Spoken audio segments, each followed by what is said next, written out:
ଚାହୁଁଛି ଯେ ବିଜୁ ଶ୍ରମିକ ସାମୁଖ୍ୟ ଆପଣଙ୍କ ପଛରେ ଅଛି, ଆପଣଙ୍କ ଆନ୍ଦୋଳନ ସହିତ ଅଛି।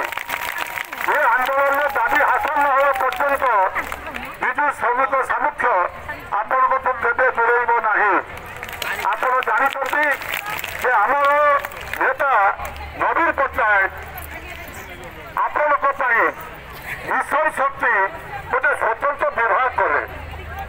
ମୁଁ ଖାଲି ସରକାରକୁ ପଚାରିବାକୁ ଚାହେଁ ଯେ ମିଶନ ଶକ୍ତି ଯଦି ବିଭାଗ ହେଲା ତାର କର୍ମଚାରୀ କିଏ ଟିକେ ଆମେ ଜାଣିବା ଦରକାର। ଆମେ କୋଠା ବାଡ଼ି ଜାଣିଗଲେ ଏଟା ହେଲା ମିଶନ ଶକ୍ତି ବିଭାଗ, ସେକ୍ରେଟାରୀ ଜାଣିଲେ ମିଶନ ଶକ୍ତିର ଇଏ ସେକ୍ରେଟାରୀ, ପ୍ରେସିଡେଣ୍ଟ ତାଙ୍କର ସେକ୍ରେଟାରୀ କିଏ ତାକୁ ଜାଣିଲେ, ମନ୍ତ୍ରୀ କିଏ ତାକୁ ଜାଣିଲେ। କିନ୍ତୁ ମୋର ପ୍ରଶ୍ନ ହେଉଛି ମିଶନ ଶକ୍ତି ବିଭାଗର କାର୍ଯ୍ୟକର ଆଉ ତାର କର୍ମଚାରୀ କିଏ?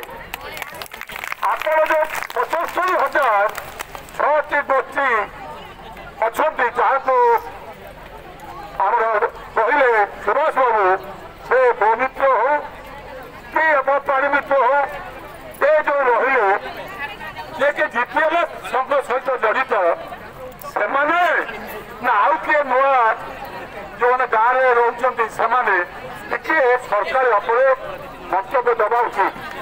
ବିଶେଷ କରି ଶ୍ରମିକମାନେ କାମ କଲେ ମଜୁରୀ ପାଉଛନ୍ତି ଯେକୌଣସି ବିଭାଗ ହଉ, ସେଥିପାଇଁ ସେମାନଙ୍କ ଏମ୍ପ୍ଲୟମେଣ୍ଟ ମଧ୍ୟ ସରକାର କରିଛନ୍ତି। ସରକାର ବିଭିନ୍ନ ମଜୁରୀ ମଧ୍ୟ ନିର୍ଦ୍ଧାରଣ କରୁଛନ୍ତି। ମିନିମମ୍ ୱେଜକୁ ପେମେଣ୍ଟ କରିବା ପାଇଁ ଆଇନ ଅଛି। ଇକ୍ୱାଲ ରେଗୁଲେସନ ଆକ୍ଟ ତା ମଧ୍ୟ ହେଇଛି। ମହିଳାଙ୍କର ଅଲଗା ହବ, ପୁରୁଷ ଅଲଗା ହବ, ତା ନୁହେଁ, ସମସ୍ତଙ୍କ ପାଇଁ ସମାନ ମଜୁରୀ। ତା ସତ୍ତ୍ୱେ କୋଉଥିପାଇଁ ବନ୍ଦ ଆସିଲା?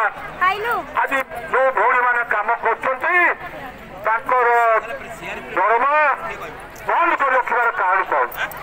ଯଦି ଗୋଟିଏ ମାସ ବନ୍ଦ ହୁଏ ଯୋଉମାନେ ଦାୟିତ୍ୱରେ ଅଛନ୍ତି ସେମାନେ ଚଳିପାରିବେ ତ?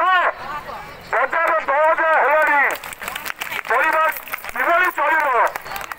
ଏଭଳି କର୍ମଚାରୀ ଅଛନ୍ତି ଆପଣଙ୍କ ଭିତରେ, ଆପଣଙ୍କ ସମ୍ମାନ ଭିତରେ ନଥାଇ ପାରନ୍ତି। 660 ଟଙ୍କା ଦରମା ପାଉଛନ୍ତି, 70 ଟଙ୍କା ଦରମା ପାଉଛନ୍ତି ଦୈନିକ। କିନ୍ତୁ ବାଇଗଣ କେଜି ଦାମ 100 ଟଙ୍କା ହେଲାଣି।